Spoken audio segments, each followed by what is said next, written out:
Hi guys, I haven't recorded a video for a little while, so I'm just giving you a quick update. I was unwell for a little bit of time. When I was in hospital, you wake up and you see these beside you, and you hope that the doctors have taken up knitting, but that wasn't to be the case. Anyway, back on task. There's a few little tips that I've been chatting with people and a few things that have happened lately, and I think they're just worth sharing real quick. Some palate cleansers, so to speak. One of them was Morris, who comments here quite a bit, and I discuss a lot of things with him on forums. He said, keep the film's trailer in mind, or the script's trailer in mind. And has so many great things about it, so many things for us to consider, that we are working in a visual medium.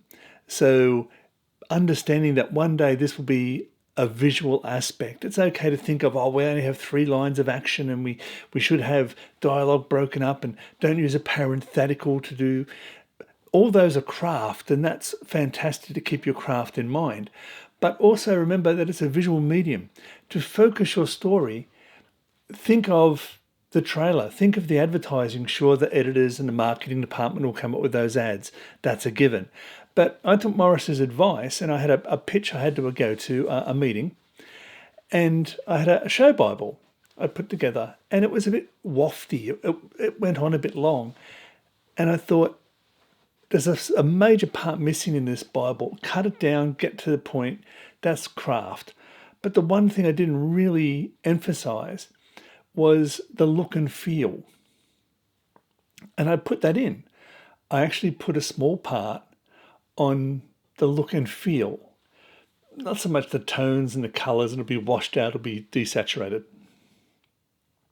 But describing the feel of it, whether it felt claustrophobic, it was a modern world, that the technology, it was a sci-fi pitch, that the technology was homogenized, so it didn't stand out. It was just a given. We would just see people use it the same way we see people use a mobile phone. There was no hanging a lantern on the technology. It was discussed in shorthand as well. People didn't say, when we use the XYZ communicator, it was just like, oh, I made a call. It was part of the look and feel. I had to describe that. And that was triggered by Morris saying, remember, if you get stuck, think of the advertising, think of the trailer, think of that 30-second thing that may appear before another film describing your film. And that was a good shake-up. And at this meeting, somebody said something, and I've said this a million times before, but it was really good to hear it coming from somebody else. They asked if I had any work that was heavily environmental, and I don't. I don't have anything that has a heavy environmental lean. And then the next sentence was very important. I said, don't bother writing one, because by the time you get to your first draft, everyone's attention will move to another subject. The thing about questions like that, and we discussed this at the meeting, environmental isn't a story. It's a setting. It's like saying, do you have a Western? Do you have something set in the desert? The story still has to be about people. And we discussed this. I said, well, it would be very easy to put an environmental thriller together, an environmental anything together. But by the time, like was pointed out, by the time you create something, a lot of the attention will have moved away. It will have gone to somewhere else. So don't chase trends. Stay who you are and what you write. And it's like a merry-go-round. All these things are topics. Every horse on a merry-go-round is a style. It's an environmental. It's a zombie show. It's whatever it happens to be. If you stand still, eventually it will come back around and there'll be an empty horse for you to get on. If you're constantly chasing, you'll never actually catch up. You'll always be a little bit behind. People say, oh, if I'd have seen that 2 years ago, I would have greenlit it. But now we're after environmental zombie movies. So stay where you are. It may take a while for that carousel to come right around. Like Westerns were so huge. I'm thinking we'll probably see a few Westerns, but they won't be the Westerns of the 50s and the 40s and the 60s. It won't be the white-hatted guy. It will be like Bone Tomahawk.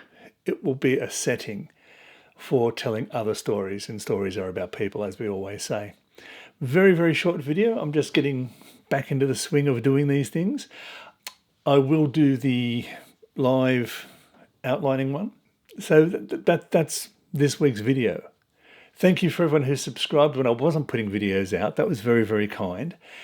And thank you for everyone who's been commenting. That's been great as well. I'm getting some comments on some of the older videos, which means they're still giving people value. If you've got anything you'd like to see, you can find me over on Instagram. I'm Craig D. Griffiths. You can comment down here of any topics or any themes or anything you want to see. Or find me over at Stage 32 or on Reddit or any of the other writing forums, even on Facebook. When it comes to Facebook, I only have like 20 people on Facebook and they're all family members. So if you've send a friend request, it's nothing personal. I just use those purely for family. But I'm in the forums over in Facebook for writing, because I'm a writing nut. When I'm not writing, I am talking about writing or writing about writing. I love writing itself.